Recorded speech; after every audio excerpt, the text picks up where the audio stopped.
You used to call me on my. You used to. What's up, you guys? I'm Nita321 and today I'm here to bring you guys a brand new video. My last video I noticed the cropping and the intro and everything is off. I'm trying to fix it. I'm working on it. I apologize, but it's just hard now. I'm trying to get back into the swing of things, making videos again, because, you know, something that makes me happy, and I got more time now because my college stuff is essentially done. So yeah, working on it, guys. I'm working on it. I'll get there one day. So today I decided to bring a video that I have wanted to film for literally over 2 years, 3 years. If you can tell by the title down below, this is an ear stretching frequently asked questions video, and I'm so excited to film it because I've always wanted to answer these questions. I have composed a whole list of questions that I find people ask me on the daily, or people ask me a lot, and yeah, so let's get started. First question, did they hurt? What I always tell people is no, mainly because they don't hurt if you know what you're doing. If you stretch your ears properly and wait the right amount of time between sizes, then you're fine. Which I always refer it back to essentially when you do like your first stretch to like from like a 18 to a 16 or like a 14 maybe. It doesn't hurt at all because you've waited a long time. Like I waited like years before I stretched my ears. I had mine pierced since I was a baby. So when I started stretching when I was 13, they were well beyond healed. So the main thing is they're not gonna hurt if you wait in between sizes like you're supposed to. So essentially, no, they do not hurt unless you do bad things. Number two, how did they do it? So basically people always ask me the question of how did they do it? How did it happen? How did I get it done? I did it myself. If you know what a taper kit is, I'll try to insert a picture somewhere, like different tapers and things like that. I ordered my taper kit offline. I ordered it from Amazon to be specific. I don't remember exactly which one I got, but it's probably still around because I find them to be very popular and I know a lot of people order them. So you could definitely find a taper kit on Amazon, like no problem. But that's what I did. Stop texting me. So yeah, I did it myself. When they started getting bigger, I just, you know, started switching methods when I ran out of the sizes that I had in my taper kit. So yeah. Number three, how much were they? So I find this question to be very interesting when people ask me how much were they, because first of all, the price varies. Essentially, if you were to go out and individually buy each taper, that's gonna get expensive, obviously. If you buy each size from Hot Topic or like, you know, Spencer's or somewhere in the mall, that you're gonna pay money. For me, the way I found it, what I would do is, you're not supposed to wear tapers in your ears as body jewelry, so you're supposed to use that for an initial stretch. So basically what I would do was, once I ran out of sizes in my taper kit, since I ordered one taper kit I think maybe for like 14-15 bucks online, and that had from, I think it went from like 14, the plug started at 8, and then the tapers went all the way up to a 0. So basically I was fine.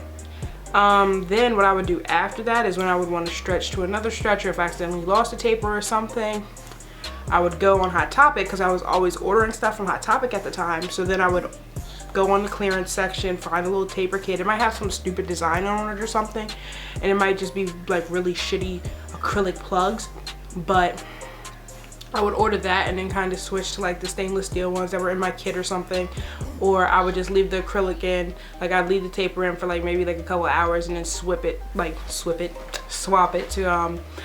the acrylic plugs. And yeah, that's how we're here today. How big do you plan on going? Many people get asked this question all the time, and if you would have asked me like 3 years ago how big my ears are going to be, I probably would have said, oh my god, my goal size is a 00, or my goal size is like 9/16. Well, let me give you perspective. I wanted to stop stretching my ears at a 0, and right now I'm at 5/8.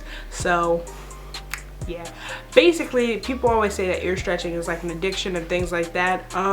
I think it's true in a sense, but not really true. But yes, it is true, because once you start stretching your ears and you start looking at the size that your ears are, you're like, I want them to be bigger, like I want bigger.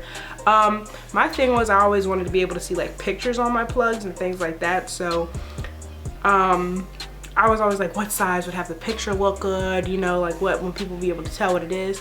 Honestly, when you get to like a size like 0, people can tell what it is if they look at your ears. And frankly, I find people look very closely at my ears so they could tell. So I originally wanted to stop at a 0 because that's the size that they would go back. But then once I started loving my stretched ears and loving the way they looked and things like that, and I like my silicone tunnels and just tunnels in general and plugs with pictures on them and things like that, I was like, you know what, I want to keep going. So then I wanted to stop at 9/16, but then I even went up to 5/8. But my goal size now is I'm stopping at 5/8, and I don't really have the drive to go bigger. I feel like these are a perfect size for me, and also because of working and things like that, a job that I previously had, they wanted my ears to stop at the size of a dime, and 5/8 is right where, you know, they stop at the size of a dime. So I find that even if I'm working for another company and things like that and they still have the same requirements, then I'm fine because they're the size of a dime. That's why I'm stopping at 5/8. What did your family think when you stretched your ears? Family has had completely different reactions about my stretched ears. My mom kind of was like, but you know, she's like, I'm gonna let you do what you want, be an individual. My grandma was kind of like, I don't like them. Like, nobody really likes them, but they kind of decided, well, if that's what she likes, then go ahead. Family members that don't see me for a while or distant relatives are like, you have those holes in your ears? It's like, yeah, I do. Glad your eyes are working properly. In a sense, that's just how it is. They always ask, and I'm always like, yeah, I got holes in my ears. They're like, you know, so that's how that works. They just kind of get a little shocked sometimes, throw out like, oh, you wanted to be like white people, but it's like, please take a history class. Like, please take a history class. Like, Google the history of stretched ears and get back to me. How long did they take? Okay, so if you know the process of stretching ears, you know you're supposed to wait, I believe, like 4 to 6 weeks, maybe like a month, 3 months, something like that. People say all the time between stretches, which I cannot stress how important that is to do so you don't have fucked up ears, but people don't always do it. So I always recommend waiting at least, please wait at least a month in between sizes. Like, that's just borderline, like, please just do it. It'll save you. Do it. Everybody heals differently. I know I heal differently, but to answer the question of how long mine took exactly, I started stretching my ears when I was 13 years old. At the time I was in the 8th grade and I got my first taper kit, like I said, and right now I can't answer that, but right now I'm 18 years old and my ears are stretched at 5/8.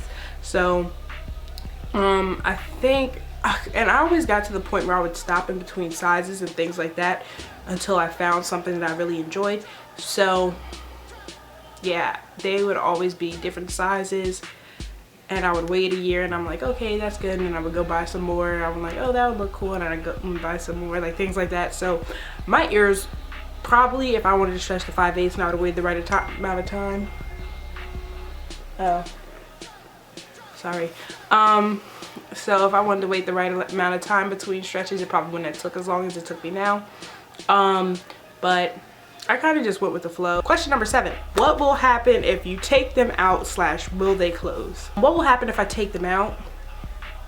There's a hole in my ear. Sorry you had to find out this way. Gotta fold this. I don't know why I think I'm just gonna be able to just calmly shove it back in my ear without folding it. But you do see a hole when I take them out, but they do like a kind of butt hole, like a little baby butt once I take them out for a long period of time, like if I leave them out for a day. But and if I left them out for a month, they would obviously downsize. I don't know how low they'll go exactly if I leave them out for forever, but they do shrink. So that's what happens when I leave them out for a long period of time and take them out right in the moment. For everybody that always asks me, can you take your plugs out of your ears or can you take your tunnels out of your ears? So yeah, that's what happens if everybody, you know, for everybody that was asking, what happens if I take them out? That's what happens. If I left them out for a month or two, they'll shrink. How low will they go? Insert Ludacris song, but who knows? What method did I use? I've used essentially every method out there besides weights, but then again I did kind of use that in a sense. I'll explain. So like I said, I started off with the taper kit, then I started stretching with silicone, then I used the taping method, like just wraps around. Weighing them, sometimes I would have heavier plugs in, and I find that I could just like shove the next size in there with no pain whatsoever, because they kind of just like, you know, stretched out. That was back when I was like a 2 going to like a 0, or like a 4 going to a 2, things like that. So basically I've used every method out there. My favorites, I did not like the taper method. I'm not a fan. So I'd say my favorite is stretching with silicone, which everybody hates, but I'm not going to keep dealing with that, honestly. Like, I understand that you don't like it, but like I said 100 million times, it's what worked for me. So you could just go ahead, leave the comments now, don't stretch with silicone. Thank you. Thanks. I appreciate. I liked like wrapping it up, like taping up, and then I liked stretching with silicone the best. I also liked it when my ears would just kind of stretch themselves, and I could just be like boop with a little jojoba oil in it. So that was also fun, but that doesn't happen very often. So but we take what we can get. Number 9, do they smell? Anybody knows that when you get a piercing, and if you have like a little earring or something and you get the earring and then you smell it, it's gonna have the smell on it. This is essentially like a very big earring. So yes, your stretched ears are gonna smell, they're gonna smell bad, but that's why we do something called clean them. People have the concept of, oh, they smell so bad, but honestly, your body is gonna smell bad if you don't wash it. So your ears are gonna smell bad if you don't wash them and clean them. That's the only way I could find explaining this works for people. Because if you know how many people they're like, I heard those smell, it's like, yeah, that's how things work. They heal, you moisturize, things like that. Gonna carry your odor, you sweat, things like that, bam. So you just have to clean them. Sea salt, jojoba oil, moisturize, wash them with antibacterial soap, and you'll have nice smelling ears. Number 10, and my last question is, can I put my finger through them? No. I don't think people understand. A lot of times people ask, can you put your finger through them? Like if I'm wearing a silicone plug, people come up and they'll like stick their finger in my ear. I'm like, why do you think that's okay? Well, silicone tunnel, I keep doing that. But sometimes if I'm wearing a silicone tunnel, people will come up and they'll be like, oh, bleh. It's like, don't do that. Like, please don't do that. What I don't think people understand is they are putting their dirty part of their body, like their dirty finger that they don't wash sometimes, and you know, the 100 other things that they touch with germs, and they're sticking it into the hole in my ear. And that's dirty, and you're putting dirt on my ear. Especially sometimes if I'm wearing plugs, people want me to take my plug out so they can stick their finger through it. But it's like, don't do that. Like, please don't do that. That's really bad. But sometimes I just let people do it because it looks like it'll make their day. So yeah. Dude, it's just a weird question. But yeah, anyway, that's all I had to say today, guys. If you have any more questions that you would like me to answer in the ear stretching frequently asked questions video, I will make another video if I get enough questions or if I can think of more on my own. So yeah, on top of that, I do have a whole other list of videos somewhere, I think there, maybe there, who knows, that I'm gonna be getting through, and I'm working on it. Like I said, bear with me. I'm really trying. But yeah, peace out, Girl Scout.